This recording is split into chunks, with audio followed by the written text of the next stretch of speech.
Est-ce que le nom de Brian Johnson vous dit quelque chose? Probablement que oui, parce qu'il a beaucoup gagné en popularité ces derniers mois. Brian Johnson, c'est un Américain de 47 ans, multimillionnaire, qui a fait fortune en revendant son entreprise qui était dans la tech. Et aujourd'hui, il a décidé de consacrer sa vie, de dépenser tous ses millions dans un protocole destiné à le faire rajeunir. En clair, sur sa carte d'identité, c'est marqué 47 ans. Il veut avoir le corps d'un trentenaire ou même encore plus jeune. Et en plus d'avoir une routine bien précise pour le sommeil, pour les compléments alimentaires, pour la diète, il a aussi un programme de musculation auquel je vais réagir aujourd'hui. Il a 27 exercices dans sa séance et je veux voir si ce programme de musculation mérite vraiment tous les millions qu'il a dépensés dedans. Le but de son programme sportif, c'est plutôt de vivre le plus longtemps possible. Il n'est pas destiné à devenir bodybuilder, à faire un Ironman ou à courir un marathon. Ça, il le précise bien. Donc, on va essayer de garder ça en tête en décryptant un peu ce qu'il fait. Ok, le premier exercice. Ok, premier exercice apparemment, c'est du sled. On va voir comment il le fait niveau exécution parce que c'est quand même un très bon exercice pour travailler les quadris.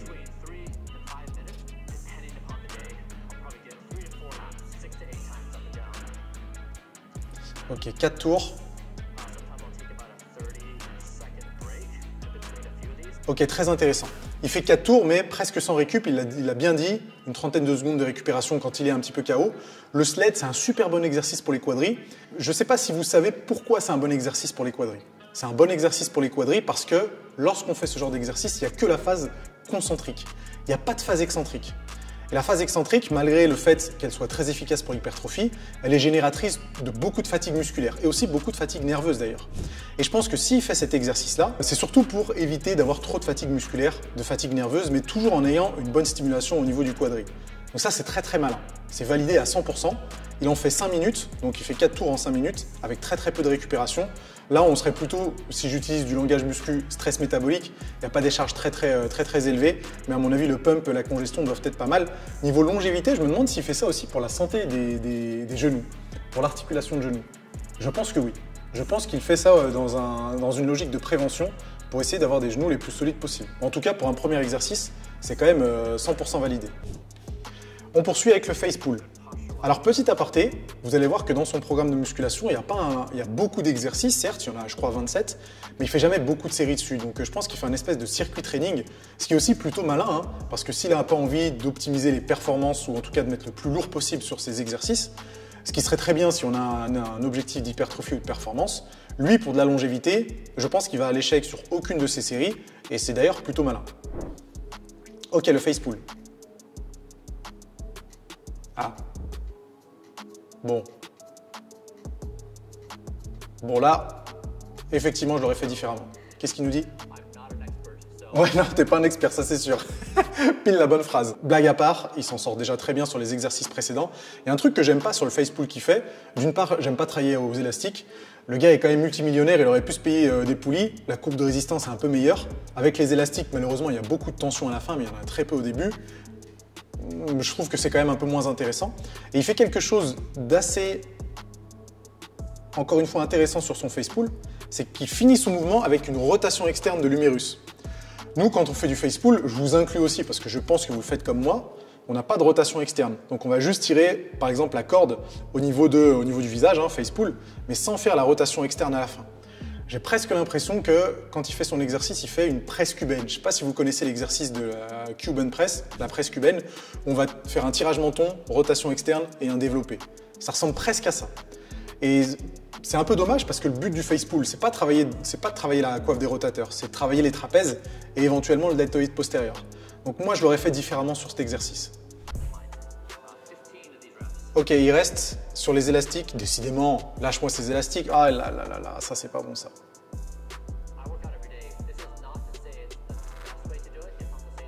Non mais ça on s'en fout, on veut voir comment tu fais ton exercice. Ah, il nous a montré qu'une série. Le coquin, il nous a montré qu'une série. Alors les écarter avec des élastiques, ne faites jamais ça. Là encore une fois, le problème c'est qu'il a toute la tension à la fin, mais le souci c'est que l'élastique il est aligné avec son humérus, donc les pecs ne travaillent plus. Et c'est assez dommage.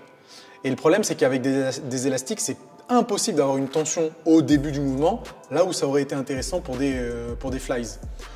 S'il veut travailler ses pecs, autant qu'il fasse des pompes, je pense que ce sera plus efficace, plutôt que ses écartés aux élastiques, ou alors qu'il investisse dans une petite poulie. Hein, Brian?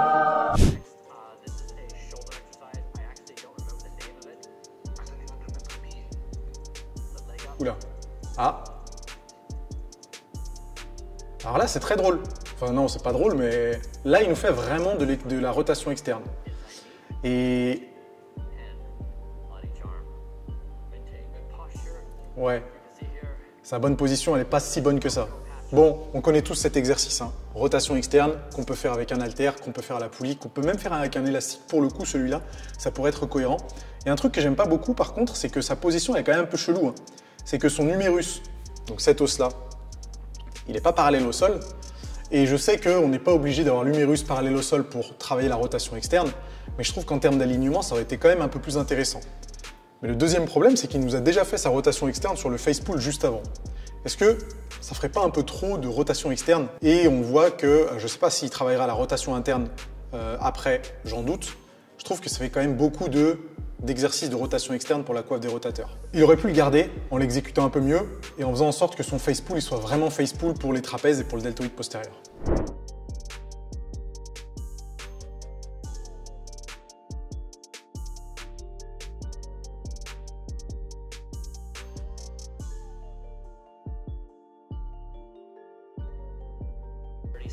Ok, tenir pendant 30 à 60 secondes. Alors, je vais vous dire un truc, ça pour le coup c'est très impressionnant. Il a une souplesse de dingue. Et parce que vous voyez qu'il est là, je ne sais pas si on le voit bien sur la vidéo, il a les pieds sur une cale qui est presque à 45 degrés. Du coup, c'est encore plus difficile pour l'étirement des ischios et de la chaîne postérieure, hein, parce que là, c'est mollet aussi, niveau étirement, ça doit être pas mal. Et il arrive à descendre très très bas, très très bas. Là, il est presque 15 cm en dessous de ses pointes de pied. Donc franchement, ce qu'il fait, ça a l'air de fonctionner. C'est un bon exercice d'étirement. Je pense que ceux qui sont très souples pourront en attester. Donc ça, c'est 100% validé. Exercice 10, back extension. Qu'est-ce qu'il va travailler là? Est-ce qu'il va travailler les extenseurs de la colonne? Non, il ne se casse pas la tête. Alors pourquoi? Ok. Alors, je reviens juste sur cet exercice-là. Vous le savez, quand je conseille cet exercice ou quand je le fais personnellement, j'ai toujours un focus particulier. Je fais soit les ischios, soit les fessiers, soit le dos, ou plutôt les extenseurs de la colonne, les érecteurs du rachis, mais je ne fais pas les trois en même temps. Mais lui, il a raison dans sa logique de longévité de ne pas isoler un groupe musculaire à la fois, mais plutôt d'avoir un travail généralisé où il va travailler toute la chaîne postérieure. Et là, en l'occurrence, c'est ce qu'il fait. Il travaille, je pense, très très bien les ischios, il le dit bien, il serre les fesses à chaque fin de répétition, ce qui est cohérent parce qu'il y a encore de la résistance. Par contre, il ne travaille pas vraiment l'extension de la colonne vertébrale, les érecteurs du rachis, parce qu'il garde bien sa colonne en position presque neutre du début à la fin de l'exercice. Peut-être qu'il la travaille après avec d'autres mouvements, mais en tout cas sur celui-là, pour l'instant, c'est plutôt validé. Après, c'est dommage qu'il ne mentionne pas si jamais c'est vraiment un circuit training, c'est-à-dire qu'il enchaîne tous les exercices sans temps de récupération, ou s'il prend le temps de souffler, histoire d'optimiser un peu les performances. Là, j'imagine que comme sa vidéo elle est filmée, il est obligé de prendre le temps d'expliquer chaque chose. Mais je ne sais pas s'il le fait vraiment lorsqu'il est tout seul. On a un peu d'abdos, relevé de jambes. 50 reps, une série.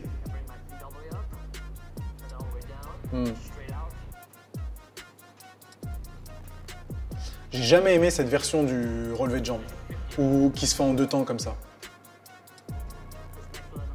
Je l'ai jamais aimé parce que les abdos, ou plutôt le grand oblique, on appelle ça toujours le grand oblique, je crois que ça a changé de nom. Enfin bref, il faut bien vous souvenir qu'il a un seul rôle, c'est la flexion de la colonne, donc il va vous permettre d'arrondir la colonne vertébrale. Et vous savez qu'il n'y a pas le haut des abdos et le bas des abdos, hein, c'est le grand oblique, point à la ligne. Il est juste responsable de la flexion. Et donc de faire des petites chorégraphies avec ses jambes comme ça, ça ne va rien rajouter à la contraction des abdos. Certains pourraient dire que de tendre les jambes sur l'avant, ça augmente le bras de levier et du coup ça nous oblige à contracter les abdos. C'est des contractions isométriques, il faut rajouter à ça des contractions dynamiques. Et là il n'y en avait pas vraiment, il n'y avait pas vraiment de phase concentrique et de phase excentrique. Donc dans ce sens-là, moi j'aurais plutôt mis du relevé de bassin où on a les jambes fléchies à 90 degrés, on enroule la colonne vertébrale pour bien contracter le grand oblique. Ça pour moi, c'est l'un des meilleurs exercices à faire pour cette zone-là. Mais celui-là, c'était un peu... Il y a trop de possibilités de triche. Les amis, il y a un truc qui serait vraiment très cool, c'est que je puisse aller aux États-Unis, le rencontrer et faire une vidéo avec lui. Mais pour ça, il me faut plus d'1 million d'abonnés, c'est clair et net. Je me vois mal aller le voir en disant « Ouais, je suis un petit youtubeur qui n'a pas 1 million d'abonnés ». Non, je veux 1 million d'abonnés, je vais le voir, je fais une vidéo avec lui, une séance d'entraînement avec lui, une journée avec lui et je poste ça sur ma chaîne YouTube. Donc les amis, s'il vous plaît, abonnez-vous à la chaîne, ça fera un grand plaisir. Activez les notifications et ne ratez pas les prochaines vidéos qui seront publiées. Ensuite, ah non, ok, j'ai entendu dire push-up, je pensais qu'il faisait des pompes, mais il fait des pompes inversées. Une série de 25, bah, c'est bien pour travailler le dos, mais je vois que dans sa salle de sport, il y a quand même des disques, il y a quand même des haltères, j'ai vu une cage à squat. Pourquoi il fait des reverse push-up alors qu'il pourrait très bien utiliser des haltères et des barres pour surcharger progressivement? Ceci dit, reverse push-up, si vous avez du matériel limité, c'est un super mouvement pour la chaîne postérieure. Ok, est-ce qu'on va travailler un petit peu les jambes parce qu'il est Poliquin step up, mon petit Charles Poliquin. Décidément, on en parle beaucoup de Charles Poliquin cet ancien. Et Charles Poliquin, il a popularisé effectivement les step up Poliquin. Et l'exécution, bah, c'est exactement celle-là qu'il recommande. Je vais écouter ce qu'il dit. 10 de chaque côté. Ok. En tout cas, il le fait très bien. Je veux juste voir le poids qu'il met. 2 haltères de 8 kg. Non, 2 haltères de 9 kg. 20 pounds. Ok. Alors, Poliquin, notre fameux Poliquin. Pourquoi il a popularisé cet exercice? Je l'ai essayé cet exercice. Et Poliquin, il l'a surtout popularisé pour renforcer l'articulation du genou. Vous vous doutez bien que vous n'allez pas avoir des quadriceps énormes avec un exercice effectué en amplitude aussi faible. Donc vraiment, c'était plutôt un exercice de prévention, de renforcement et pas forcément de développement. Et si jamais il le fait dans cette logique-là, bah, ça confirmerait ce que j'ai dit pour le sled en début de vidéo, c'est que le sled est un mouvement parfait pour travailler les quadriceps uniquement en concentrique, sans phase excentrique, et qui va renforcer aussi l'articulation du genou. Donc, dans ce sens-là, c'est plutôt malin d'associer les deux exercices. C'est plutôt cool. J'espère qu'il va rajouter des exercices dynamiques pour les jambes, parce que pour l'instant, j'en ai pas vu. Mais en tout cas, le step-up Poliquin, dans vos séances de musculation hypertrophie, ne le mettez pas. Mais je suis presque persuadé que certains sportifs de force, dites-le dans les commentaires, hein, d'ailleurs si vous faites de l'haltéro ou du power, devraient normalement connaître cet exercice et je suis presque persuadé que certains l'intègrent même dans leur programme d'entraînement. Ok. On enchaîne quand même avec des squats. Ok. Bah ça c'est purement Poliquin aussi. Hein. Ok, donc le squat, moi j'appelle ça du squat cycliste. Lui il appelle ça slantboard squat, ouais bah c'est du squat sur une cale quoi. Mais si vous voulez rechercher l'exécution sur internet par exemple, c'est du squat cycliste parce que les cyclistes avaient tendance à effectuer cet exercice. Donc c'est du squat avec les pieds sur une cale qui est très pentue, en général 45 degrés. Ça vous permet de garder le dos bien droit et lorsque vous faites votre exercice en fait, vous allez presque toucher vos talons avec vos fesses et les genoux vont vraiment partir le plus loin possible devant. Du coup, ça crée un très grand bras de levier, ça travaille très bien les quadriceps. Et puis, vous savez que renforcer une articulation, ça passe par renforcer les muscles qui passent par-dessus cette articulation. Donc des quadriceps puissants et des ischios puissants, c'est des genoux en bonne santé. Et je pense que c'est aussi pour ça qu'il fait cet exercice. Donc pour l'instant, vraiment rien à dire parce que c'est très bien choisi. 3 séries de 10 répétitions avec 2 haltères de 9 kg. Bon, il ne va pas battre des records avec ça, mais j'imagine que c'est assez pour avoir une bonne stimulation musculaire. Donc vraiment, je suis plutôt agréablement surpris de son programme de musculation. On est aux 3/4 là et il y a vraiment très peu de choses qui sont à jeter à la poubelle. Pour l'instant, c'est vraiment très bien choisi. Ok, prochain mouvement, j'imagine qu'il va nous faire du Nordic curl.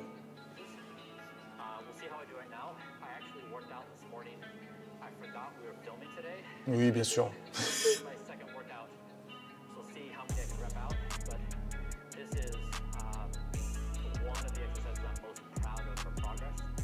Ok, donc il a dit qu'il avait beaucoup progressé sur le Nordic curl, il va quand même pas nous faire des reps. Et s'il va nous faire des reps? Putain! Pas dégueu en plus, hein? Bon, alors certes, il tend pas la jambe au maximum. Je remets le passage. Le Nordic curl, alors déjà le Nordic curl, excellent exercice, encore une fois pour la santé des genoux. Il y a des études scientifiques qui montrent que c'était, je crois, fait avec des footballeurs. Que les footballeurs qui pratiquaient du Nordic curl régulièrement avaient beaucoup moins de chances de se blesser aux ischios. Et accessoirement aux genoux. Je crois qu'il parlait des ligaments croisés, mais il faudrait que je vérifie ça. Bref, Nordic curl, excellent exercice pour les ischios. Et faire du Nordic curl en dynamique, c'est-à-dire excentrique et concentrique, c'est hyper difficile. Je connais très peu de personnes qui y arrivent. Alors lui, il y arrive parce que déjà, je pense qu'il n'est pas très lourd. Et deuxièmement, il compense un petit peu en ayant une petite flexion de hanche, une petite flexion de genou, mais ça reste quand même très très impressionnant. Moi, je suis pas du tout capable de faire des reps, même avec son exécution. Donc franchement, respect, c'est très très bien. Une série, 10 répétitions. Et ça, je ne l'ai pas précisé juste avant, mais il le fait tous les jours. Donc c'est pour ça que son volume d'entraînement est probablement très bas, mais faire une série de Nordic Curl tous les jours, toutes les semaines, ça revient à faire 7 séries par semaine, ça me paraît très cohérent pour le développement. Franchement, Brian, bien joué. Qu'est-ce qu'il nous fait ensuite? Il reste sur le bas du corps, j'imagine. Il va faire les tibias, c'est sûr. Bien sûr. Tibia à l'intérieur, et oui. Je serais curieux de savoir quelle place ont le tibia à l'intérieur, le muscle qui est juste au-dessus du tibia, dans un programme longévité. Je dis maintenant, mes tibias, c'est de la baramine.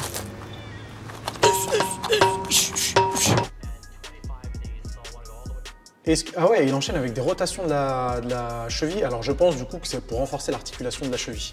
Mais ça n'empêche pas de poser la question suivante. En quoi renforcer ses articulations, ça va lui permettre de vivre plus longtemps?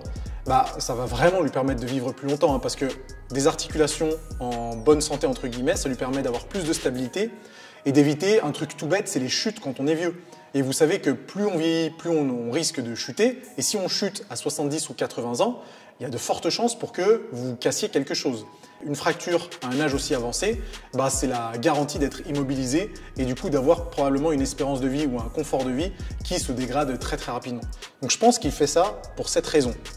Articulation en bonne santé, stabilité, moins de risque de chute, meilleure longévité. Et ça a clairement du sens.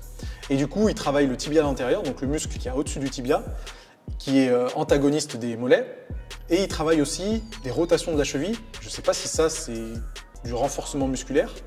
On va écouter ce qu'il dit. Par contre, le petit truc qu'il a pour travailler la cheville, c'est pas mal.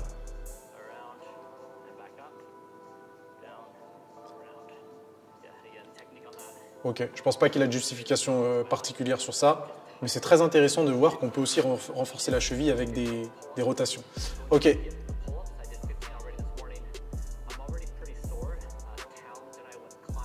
Ok, il repasse sur le haut du corps. Il nous précise que normalement dans son programme, il fait une série de 15 de traction et une série de 15 de traction-supination, donc pull-ups et chin-ups.